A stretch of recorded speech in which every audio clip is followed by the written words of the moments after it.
आज के वीडियो में मैं आपसे बात करने वाला हूँ nature of bonding and pi acceptor behaviour of carbonyl in metal carbonyl compound. ठीक है, उसके बारे में। तो सबसे पहले जब जो हमारा कार्बोनिल का स्ट्रक्चर था वो डिटरमाइन किया तीन टेक्निक से हमने। पहली टेक्निक थी एक्सरे डिफ्रैक्शन, दूसरी थी IR स्पेक्ट्रोस्कोपी और तीसरी थी इलेक्ट्रॉन डिफ्रैक्शन, जिससे हमें ये पता चला कि जितने भी मोनोन्यूक्लियर कार्बोनिल है, मतलब कि एक सेंटर से कार्बोनिल है, ये जितने भी कार्बोनिल हैं ये लीनियर शेप के होते हैं। ठीक है, यहाँ पे वही लिखा है, the structure of mononuclear carbonyl have been studied by x ray diffraction, IR spectroscopy and electron diffraction. ठीक है, all the mononuclear carbonyl have linear metal carbonyl bond, मतलब कि उनके बीच में जो बॉन्ड है ये लीनियर रहेगा, in which carbonyl group is attached to metal through carbon bond, जिसमें कि कार्बोनिल अटैच था कार्बन से मेटल के थ्रू। ठीक है, अब हम बात करेंगे इसके मॉलिक्यूलर ऑर्बिटल डायग्राम की।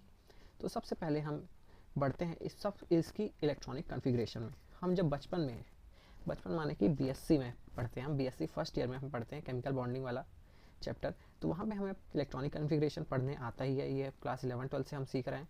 तो कार्बन का होता है 1s2 2s2 2p2 और ऑक्सीजन का होता है 1s2 2s2 2p4, जहाँ पे चार हमारे पास जो आउटर शेल में इलेक्ट्रॉन रहते हैं। ये कार्बन के आउटर शेल में 4 इलेक्ट्रॉन है और ये ऑक्सीजन के आउटर शेल में 6 इलेक्ट्रॉन है, जिसको अगर मिलाएं हम तो 10 इलेक्ट्रॉन बनते हैं। और वही 10 इलेक्ट्रॉन पार्टिसिपेट करते हैं molecular orbital diagram of carbonyl molecule के, मतलब कि कार्बोनिल के मॉलिक्यूलर ऑर्बिटल में यही 10 हमारे जो इलेक्ट्रॉन रहते हैं ये पार्टिसिपेट करते हैं। अब आप देखोगे तो ये थोड़ा सा अच्छा नहीं दिख रहा है, पर मैं आपको समझाने की कोशिश करता हूँ। सबसे पहले हम 1s बनाते हैं। ठीक है, ये ऑक्सीजन का हो गया, ये कार्बोनिल का हो गया। तो 1s का यहाँ पे कोई रोल नहीं है क्योंकि बहुत नीचे रहता है, तो वो इनमें पार्टिसिपेट नहीं कर पाता, एक्टिवली पार्टिसिपेट नहीं कर पाता। ठीक है, और दूसरी चीज़ यहाँ पे ये बताना चाहूँगा कि हमारा जो जैसे ऑक्सीजन है और ये कार्बन है, ठीक है, तो ऑक्सीजन हमें पता है कि ऑक्सीजन की इलेक्ट्रोनेगेटिविटी कार्बन से ज़्यादा होती है। ठीक है, कार्बन से ज़्यादा होती है, जिसके वजह से हमारा ये जो रहता है एनर्जी के पास, ये नीचे बनता है इसका ऑर्बिटल। बोलना ये चाह रहा हूँ कि अगर 2s कार्बन का 2s का ऑर्बिटल यहाँ बना है तो ऑक्सीजन का 2s का ऑर्बिटल यहाँ बनेगा। ठीक है, बस आपको इतना समझना है, कार्बन का 2p का यहाँ बन रहा है तो ऑक्सीजन का यहाँ बनेगा, मतलब उससे नीचे जितना इलेक्ट्रोनेगेटिव होता जाएगा वो न्यूक्लियस के उतना पास आते जाएगा और उसकी एनर्जी उतनी ही डाउन होते जाएगी। तो यहाँ पे भी वही है, इस साइड कार्बन का है, इस साइड ऑक्सीजन का है। तो आप देख सकते हो कार्बन का स्लाइटली थोड़ा ऊपर है, ऑक्सीजन का स्लाइटली थोड़ा नीचे है, क्योंकि ये ज़्यादा इलेक्ट्रोनेगेटिव है और ये थोड़ा कम इलेक्ट्रोनेगेटिव है एज़ कम्पेयर टू कार्बन, मतलब ऑक्सीजन। ठीक है, ऑक्सीजन ज़्यादा इलेक्ट्रोनेगेटिव है, इसीलिए उसके सारे ऑर्बिटल्स की एनर्जी थोड़ी कम है, क्योंकि वो न्यूक्लियस के ज़्यादा पास है, और ये थोड़ा कम इलेक्ट्रोनेगेटिव है, इसीलिए इसकी थोड़ी सी एनर्जी ज़्यादा है। बढ़ते हैं, अब मैंने क्या बोला, 1s1 का 1s2 का कोई यहाँ पे लेना देना नहीं है, जिसको हम के डैश से भी वो करते हैं डिनोट। ठीक है, बढ़ते हैं हम 2s ऑर्बिटल में। तो 2s का जो बॉन्डिंग ऑर्बिटल रहता है, ठीक है, एक होता है सिग्मा और एक होता है सिग्मा स्टार। ठीक है, तो हमारा ये जो रहता है सिग्मा बॉन्डिंग, ये किसी के साथ बॉन्ड नहीं बना पाता। क्यों नहीं बना पाता?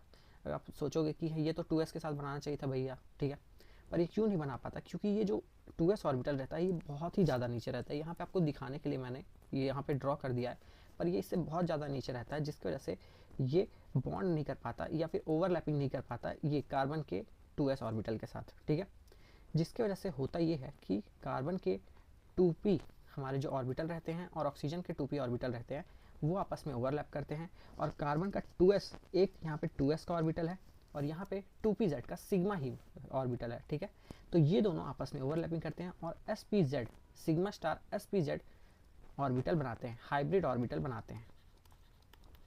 ठीक है, एक बार फिर से बता देता हूँ, ये जो बॉन्डिंग वाला था ऑर्बिटल, दोनों के ओवरलैपिंग से दो ऑर्बिटल बने, एक बॉन्डिंग और एक एंटी बॉन्डिंग। तो ये जो एंटी बॉन्डिंग था ये किसी में, मतलब ये बॉन्डिंग था ये किसी में बॉन्डिंग नहीं कर पाया। क्यों नहीं कर पाया? क्योंकि बहुत ही ज़्यादा नीचे था, जिसकी वजह से ये ऐसे ही यहाँ पे इलेक्ट्रॉन भरे रह गए और ये नॉन बॉन्डिंग कैरेक्टर शो कर रहा है, क्योंकि ये बॉन्डिंग नहीं कर पाया। ठीक है, जो हमारा जो एंटी बॉन्डिंग था ऑर्बिटल था उसने ओवरलैपिंग कर ली किसके साथ? ये 2pz ऑफ ऑक्सीजन के ऑर्बिटल के 2pz मतलब ऑर्बिटल के साथ ओवरलैपिंग कर ली। ठीक है, 2px और 2py ने आपस में ओवरलैपिंग करी कार्बन के 2px 2py से, और यहाँ पे बॉन्डिंग 2py पाई बॉन्ड बना लिए, ठीक है, पाई के ऑर्बिटल बना लिए, और यहाँ पे इसका एंटी बॉन्डिंग बन गया पाई स्टार, ठीक है। और हुआ ये कि ये जो इसका 2pz था इसने किसी के साथ बॉन्डिंग नहीं की, इसलिए अपने आप को अकेले रखा, और ये ऐसे ही किसी के साथ बॉन्डिंग नहीं की और ये सामने ही इसके रहा आया, जिसको हम बोलते हैं नॉन बॉन्डिंग ऑर्बिटल, ठीक है। यहाँ पे ये हुआ कि इसने भी किसी के साथ बॉन्डिंग नहीं की, इसने डायरेक्ट ऑक्सीजन के 2pz ऑर्बिटल के साथ बॉन्डिंग की और यहाँ पे एक ऑर्बिटल बना लिया, ठीक है। अब अगर इलेक्ट्रॉन भरने की बात आई तो मेरे पास 4 इलेक्ट्रॉन कार्बन के थे, 6 इलेक्ट्रॉन ऑक्सीजन के थे, तो 2 यहाँ भरेंगे, 2 यहाँ भरेंगे। अगर मैं आपको भर के दिखाऊं तो ऐसे कुछ रहेगा। अब मुझे मान लो 10 इलेक्ट्रॉन भरने हैं। अभी तक तो मैंने आपको सिर्फ एनर्जी लेवल्स बताया कि कैसे हुआ, ठीक है। ये क्यों नहीं बॉन्ड बना पाया, क्योंकि इसकी इलेक्ट्रॉन ज़्यादा थी ऑक्सीजन की, जिसकी वजह से इसका बॉन्ड बनाना मुश्किल था, ठीक है। अगर मैं इलेक्ट्रॉन भरने आऊँ तो 2 इलेक्ट्रॉन तो भरेंगे ही, इलेक्ट्रॉन तो पूरे भरे जाएंगे, बस ये बॉन्डिंग नहीं बना पाएगा, इसलिए ये नॉन बॉन्डिंग कैरेक्टर शो किया। इसने क्या किया, ये हमारा जो दूसरा ऑर्बिटल बन रहा था इसने ऑक्सीजन के 2pz ऑर्बिटल के साथ ओवरलैपिंग कर ली, जिसकी वजह से ये इसने एक नया ऑर्बिटल बनाया, एक नया हाइब्रिड ऑर्बिटल बनाया, ठीक है। तो यहाँ पे 2 इलेक्ट्रॉन भरे गए, फिर उसके बाद यहाँ एक इलेक्ट्रॉन, यहाँ एक इलेक्ट्रॉन, यहाँ एक इलेक्ट्रॉन, यहाँ एक इलेक्ट्रॉन, तो कितने हो गए 2 4 6 8, और यहाँ पे लास्ट में कार्बन के 2pz ऑर्बिटल जो था वो नॉन बाइंडिंग कैरेक्टर शो कर रहा था, उसमें 2 इलेक्ट्रॉन हैं, ठीक है। और कभी भी आपने भी पढ़ा होगा कि कार्बन अपना लोन पेयर देता है तो वो यही वाला लोन पेयर देता है, क्योंकि इसके पास नॉन बॉन्डिंग इलेक्ट्रॉन है तो ये दे देता है और इसी से ये बॉन्डिंग बना लेता है, ठीक है।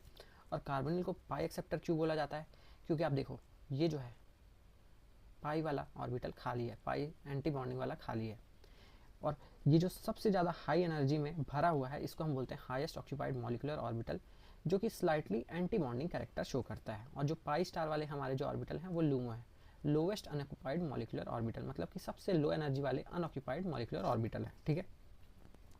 अगर आप बॉन्ड ऑर्डर निकालोगे तो बॉन्ड ऑर्डर आएगा इसका 3 ठीक है, ये आपको बता देता हूँ।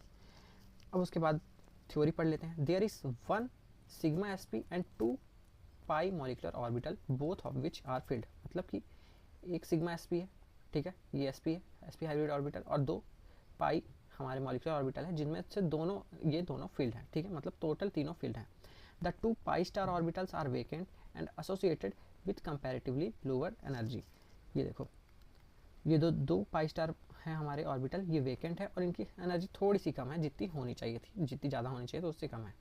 In case of metal carbonyl empty hybrid orbital of metal, अगर मेटल कार्बोनिल के बीच का बॉन्ड डिस्कस हो रहा है तो मेटल के खाली ऑर्बिटल ये कार्बोनिल के फील्ड sp ऑर्बिटल, कार्बोनिल के फील्ड ये sp ऑर्बिटल है, इसके साथ बॉन्डिंग करते हैं और सिग्मा बॉन्ड बना लेते हैं, ओवरलैपिंग करते हैं। देखो यहाँ पे वही लिखा है, in case of metal carbonyl empty hybrid orbital of metal atom overlap with field sp orbital of carbon atom of carbonyl molecule and form metal carbonyl sigma bond, ठीक है। यहाँ पे सिग्मा बॉन्ड की फॉर्मेशन होता है।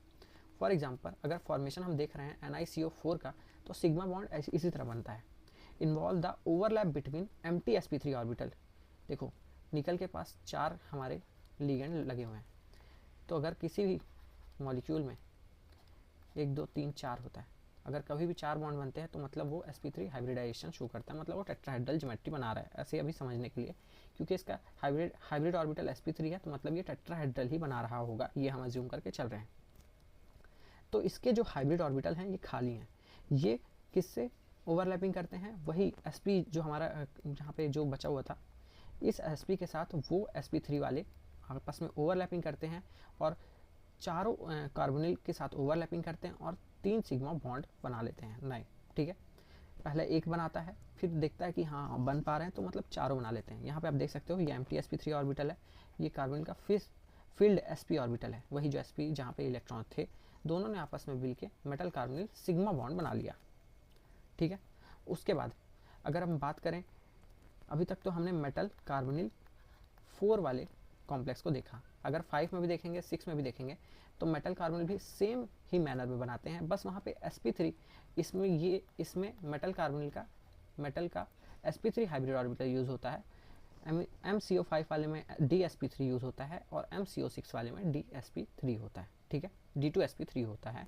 और लेकिन carbonyl का जो हमारा जो हाइब्रिड ऑर्बिटल रहता है वो sp हाइब्रिड ऑर्बिटल ही बॉन्डिंग करता है इसके साथ भी, मेटल कार्बोनिल 5 वाले के साथ भी और कार्बोनिल 6 वाले के साथ भी, ठीक है। S metal carbonyl in zero oxidation state, मतलब कि मेटल जो रहता है मेटल कार्बोनिल कंपाउंड में मेटल जीरो में रहता है, जीरो ऑक्सीडेशन स्टेट में रहता है।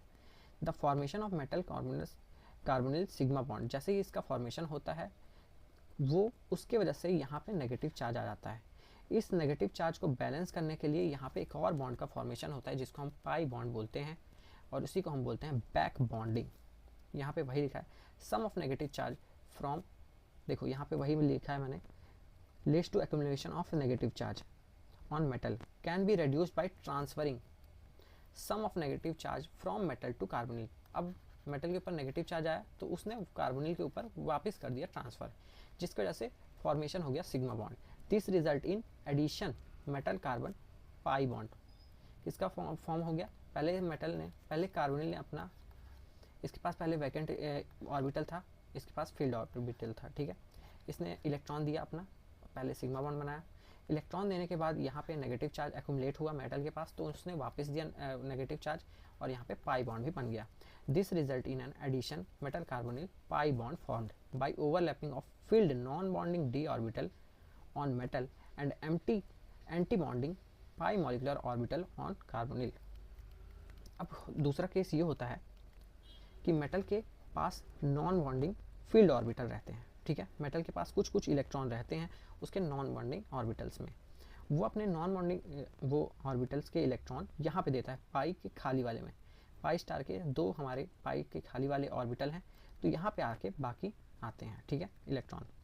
एम्प्टी, देखो यहाँ पे वही लिखा है, formed by overlapping of filled non-bonding d orbital on metal and empty anti-bonding pi molecular orbital of carbonyl molecule. The NiCO4 pi bond formed by overlapping between dz square and dx square y square। जो NiCO4 रहता है metal carbonyl 4 वाला complex है वो pi bond का formation कैसे करता है, डी जेड स्क्वायर से करेगा या d x square y square से करेगा, ठीक है। कहाँ पे ये भेजेगा अपने इलेक्ट्रॉन्स को, empty pi star P x या फिर पाई स्टार पी वाई में, ठीक है। यहाँ पे वही मैंने लिखा है, यहाँ पे डी जेड स्क्वायर भी हो सकता था, डी एक्स वाई भी हो सकता था। डी जेड स्क्वायर का इस तरह शेप नहीं रहता इसलिए मैंने यहाँ पे नहीं लिखा, तो ऐसे ही होती है बॉन्डिंग। ये अपने फील्ड इलेक्ट्रॉन को यहाँ पे भेजता है और बॉन्डिंग बना लेता है पाई बॉन्ड, जिसको हम बोलते हैं, यूजुअली हम जानते हैं बैक बॉन्डिंग के नाम से भी।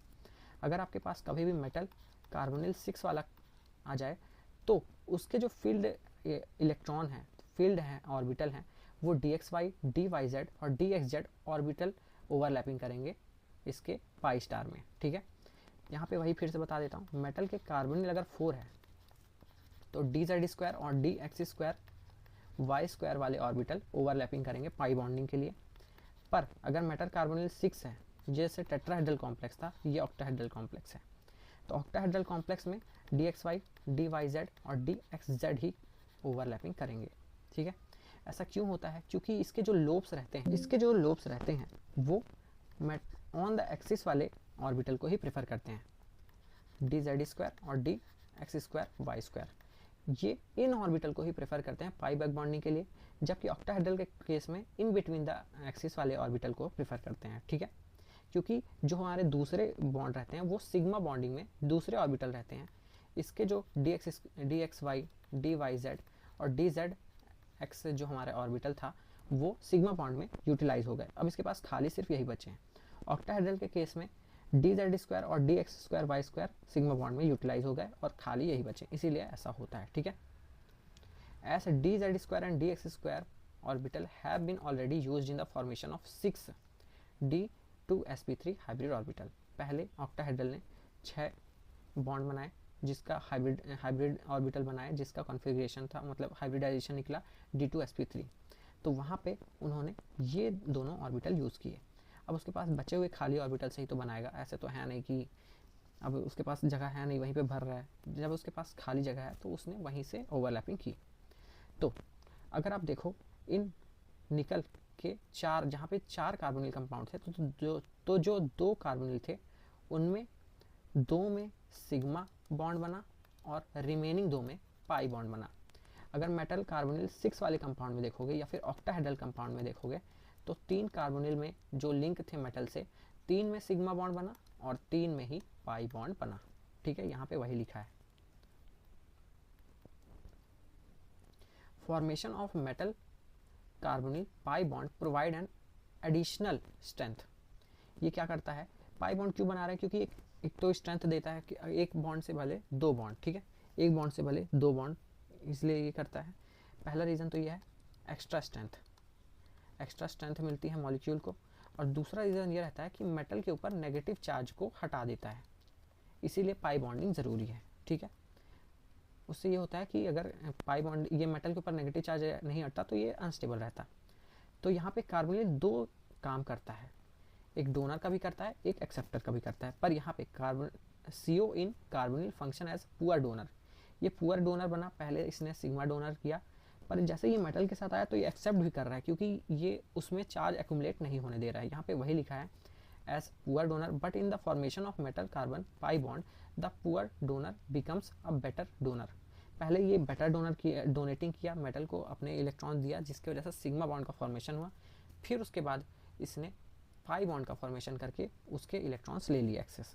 तो यहाँ पे वही है, पहले तो ये पुअर, अगर ये खाली स्टेट में रहेगा तो ये पुअर डोनेशन करेगा, मतलब नहीं कर पाएगा डोनेशन, पर ये मेटल के साथ आएगा तो ये अच्छा डोनेशन दिखाता है। तो इसीलिए एक तरह का इफेक्ट रहता है जो कि स्ट्रेंथ देता है, और इसी तरह के इफेक्ट को हम बोलते हैं सिनर्जिटिक इफेक्ट। तो अगर हम फाइनल कंक्लूजन की बात करें तो in formation of metal carbonyl sigma bond metal is acting as acceptor. जब हम सिग्मा बॉन्ड बनाते हैं तो मेटल के पास खाली ऑर्बिटल रहते हैं, जिसकी वजह से मेटल एक्सेप्टर बनता है और कार्बोनिल डोनर बनता है। पर जब हम पाई बैक बॉन्डिंग करते हैं तो मेटल के पास फील्ड रहते हैं, और तो ये डोनर हो जाता है, और कार्बोनिल के पास खाली रहते हैं पाई स्टार में ऑर्बिटल्स, तो वो एक्सेप्टर हो जाता है। तो जिसकी वजह से मेटल और कार्बोनिल दोनों ही डोनर के जैसे भी काम कर सकते हैं और एक्सेप्टर की तरफ भी काम कर सकते हैं। ठीक है, सो गाइस ये था छोटा सा वीडियो नेचर ऑफ कार्बोनिल और मॉलिक्यूलर ऑर्बिटल ऑफ कार्बोनिल के ऊपर, और पाई एक्सेप्टर बिहेवियर ऑफ कार्बोनिल के ऊपर। अगर आपको ये वीडियो अच्छा लगा इसको लाइक कर दो, चैनल को सब्सक्राइब कर दो। मिलते हैं नेक्स्ट किसी वीडियो में, तब तक के लिए बाय बाय।